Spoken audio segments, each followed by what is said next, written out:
jogo, né? Tem aqui umas coisinhas assim para chamar a atenção, umas continhas para fazer. Mas o mais importante é a gente pensar. Nós vamos fazer vários tipos de atuação, ou seja, ao invés daquela coisa, fale disso, depois disso, depois disso, depois disso, a gente vai fazer uma miscelânea. Cada hora é um tema que vai entrar em ação. E a gente resolveu começar por aquele que é um pouco mais técnico. Por quê? Porque esse, sendo mais técnico, a gente brinca menos, tá? Mas aí depois eu piro com vocês um pouco mais. E foi legal porque a gente colocou uma pessoa, assim, extremamente, né, séria, porque o Vitor é uma pessoa séria, com uma pessoa, assim, mais, né, séria também. E aí, vamos ver com isso aí, né, Vitor? Porque esse é um projeto que a gente tem, que a gente quer levar para as escolas, que a gente acha que o começo do conserto de alguém que erra em finanças é lá na base, não quando estiver velho. Então, nossa ideia é transformar isso que nós vamos fazer com vocês para pessoas em qualquer idade, mas principalmente levar isso para uma escola e fazer desse projeto uma coisa que a gente possa contribuir com a sociedade, né? 2020 ou 2023, que é obrigatório? 2020. Agora em 2020 faz parte da nova grade curricular colocar finanças na educação financeira. Não precisa ter uma matéria, mas tem que estar dentro de matemática, dentro de algumas matérias. Exatamente. É um primeiro passo, né? Já de forma forçada, como tudo que acontece no Brasil, mas pelo menos é um caminho. Quando a gente fala de finanças, a gente sempre associa que a gente tem algo chato para ser feito. Então a ideia aqui hoje é que a gente comece a achar isso parte do nosso cotidiano e um momento nosso de crescimento, tá? Então a primeira matéria de hoje, mentira, a primeira dinâmica de hoje, casa própria. Preocupação de 90% dos brasileiros. Tem uma casa própria? Mantém o aluguel? Ou vou morar no Uber? Ah não, Uber é outra fase. Morar no Uber é fogo. Fogo.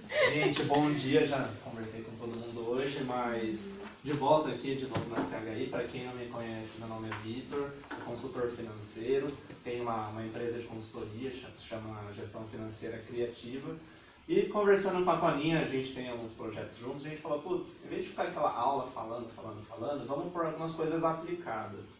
A gente pensou, dá para simular muitas coisas. Deslocamento, casa própria, compras no supermercado, todas as dinâmicas que a gente está fazendo pela primeira vez. Também a gente vai aprender junto nisso aqui. E mais do que isso, a gente pensou, bom, casa própria, será que realmente vale a pena? Será que não vale? Será que vale morar de aluguel? Cada 10 anos eu quero estar morando num lugar diferente. Quais serão os prós e os contras? E principalmente pensando na educação financeira. Educação financeira, como a Toninha falou, vai entrar na base curricular. E até então a gente tem, na verdade, uma deseducação financeira. O que é? O gerente do banco falando uma coisa que você acredita. O comércio incentivando a comprar o tempo todo. Então, hoje, acho que é um tempo curto que a gente tem, são 3 horas, mas é para tentar mudar um pouquinho como a relação de vocês com as finanças estão hoje. Então, eu vou começar mostrando, já passo para vocês o material que a gente faz, a lista já passa, pode passar.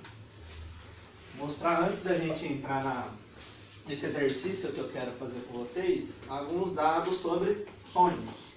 No final das contas, a gente pode gastar muito bem todo o dinheiro agora, ou a gente pode guardar para realizar os sonhos. O dinheiro ele sempre vai ter um uso, ninguém vai virar um tio Patinhas que faz um cofre gigantesco em casa para ficar com o dinheiro lá.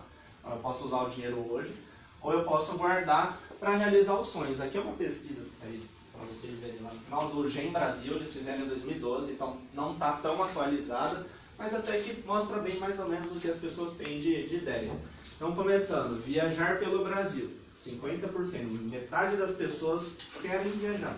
Nordeste, Norte, Sul, seja para onde for, o primeiro sonho é viajar pelo Brasil. E justamente em segundo, quase metade também das pessoas querem ter a casa própria. Então a gente vê que vem destaque. Aí, na sequência, ter negócio próprio, compra do automóvel, viajar para o exterior, ter um diploma de ensino superior, ter plano de saúde, fazer carreira numa empresa, ter seguro de vida. Então, repara que começa a parecer seguro como o sonho das pessoas. Aí você vê que alguma coisa não está certa nessa ideia. Casar ou formar uma família, comprar um computador. Eu imagino que pelo menos com algum desses sonhos vocês tenham se identificado como um sonho próprio. E justamente hoje eu quero mostrar para vocês bem essa ideia da casa própria. E aí algumas falas que o pessoal, qualquer pessoa fala, quero a casa própria por quê? Ah, vai ser o meu próprio canto. Eu não estou morando no lugar de uma outra pessoa, estou alugando espaço e em qualquer momento ele pode me despejar. Então é uma coisa assim ainda muito falada. Não preciso pagar aluguel. Não tem na minha própria casa, não preciso pagar aluguel. Mas de repente você tem que pagar a prestação do financiamento. Então ver até que ponto isso é vantajoso. Vou mostrar para vocês hoje como que a gente decide, como a gente vê os números nisso. Ah, é o meu patrimônio. Então no final das contas, principalmente por conta da nossa hiperinflação lá atrás, antes do plano real, era aquela ideia. Um dia você ia no supermercado, o arroz custava 100 dinheiros. Aí você ia à noite, custava 1000 dinheiros. Então, bagunçava, trocava o nome. Eu falei dinheiro justamente porque uma hora era cruzeiro, outra hora era cruzado. Aí só em 94 veio o real e aí seguraram a inflação. Mas então antes disso, não dava muito para ter investimento em finanças mesmo. Você tinha que ter o patrimônio e a casa era muito bem. Então, principalmente para quem viveu nesse período, ou quem ouviu muito falar, os pais falaram muito, acabaram criando essa ideia que eu preciso ter casa própria. A casa é o sinônimo da minha garantia, da minha estabilidade. Garantia de segurança financeira, bem relacionado a isso que eu falei. E aí esse meu ativo. Meu ativo não deveria ser alguma coisa que gera dinheiro, então a sua casa própria está te gerando dinheiro? Pelo contrário, deve estar gerando custos. Então aqui seria mais, eu tenho uma casa para a qual eu alugo para outras pessoas. Eu tenho uma renda em função dela. Tomem cuidado com isso quando alguém falar, vocês pensarem, eu vou ter uma casa própria para ser o meu ativo. Não é alguma coisa que vai gerar dinheiro, é algo que vai custar. Condomínio, água, luz, manutenção, uma série de outros pontos. Daquela listinha que a gente viu dos sonhos, se a gente for pensar, o da casa própria é um dos que tem o valor mais alto. Então é um investimento que, mesmo uma casa super simples, uma região mais simples, acaba tendo um valor considerável. Não é da noite para o dia que eu consigo tirar o dinheiro do bolso e comprar essa casa à vista. Então exige ainda mais esforço, até por isso que a gente está começando com essa dinâmica, né? É uma coisa que quase todo mundo quer ter, mas é a mais complicada de comprar. Quero mostrar para vocês as formas que dão para comprar e qual que vocês acabam achando mais interessante para vocês. Além do investimento na aquisição, você vai ter gastos como eu falei, água, luz, TV, internet, telefone. Então, independente de ser casa própria ou não, eu sempre vou ter esses gastos aqui. Para lembrar que, eu vou pegar lá um financiamento, comprei a casa própria, mas hoje eu não tenho renda alguma. Lembra que você vai ter bastante coisa para manter aqui.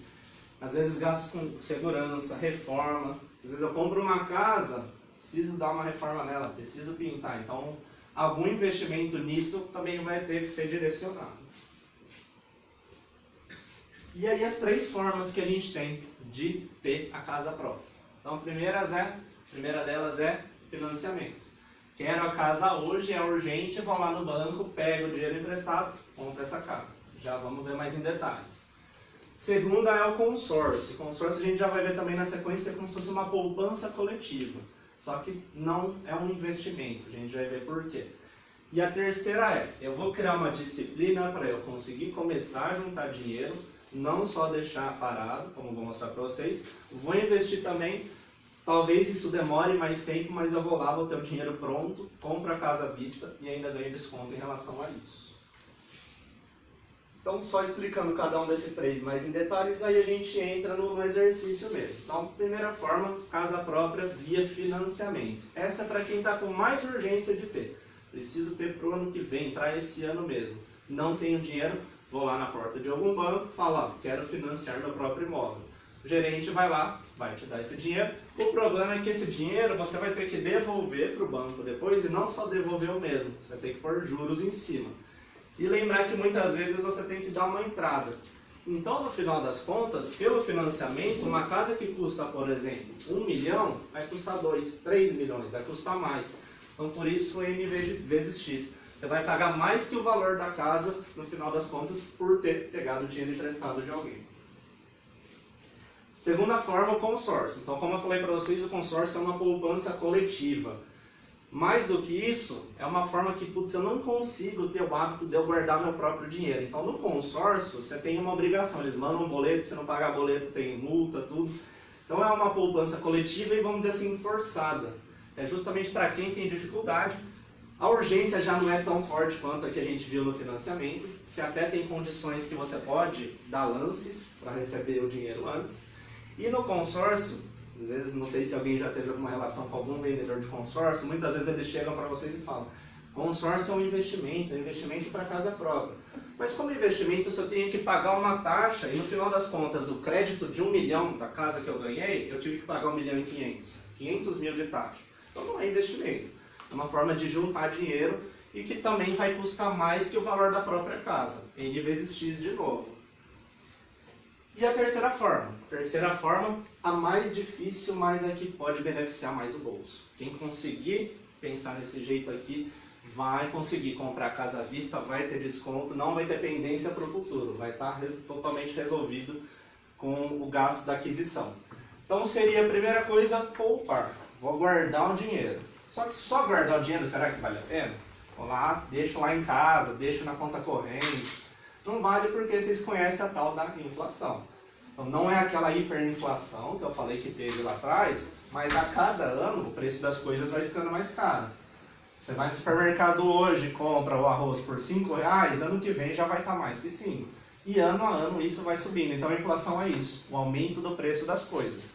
Então eu não vou só guardar dinheiro, eu vou aplicar ele em algum lugar, eu vou investir esse meu dinheiro. Então é um hábito, aí não tem igual lá no consórcio, alguém te mandando boleto, alguém te cobrando, você tem um dia assim, aqui é muito mais autodisciplina do que qualquer outra coisa. E ao contrário daqueles juros que eu tinha que pagar lá para o banco no financiamento, aqui é os juros trabalhando para mim. Eu estou colocando dinheiro, os juros faz o meu dinheiro ir subindo. Então o esforço que eu tenho para comprar uma casa de 1 milhão, por exemplo, é de 800 mil. Porque esses outros 200 mil foi o dinheiro que rendeu. Eu estou dando exemplos, tudo a gente vai fazer essas contas, mas para vocês verem que no final das contas, a casa que custa X, do meu bolso custou menos, porque o dinheiro trabalhou para mim.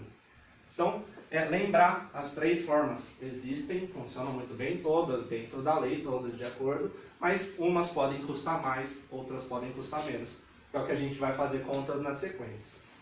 Eu vou dar aqui para vocês um roteirinho que vai ajudar a gente a escolher qual forma comprar, qual é o valor da casa. Tudo bom?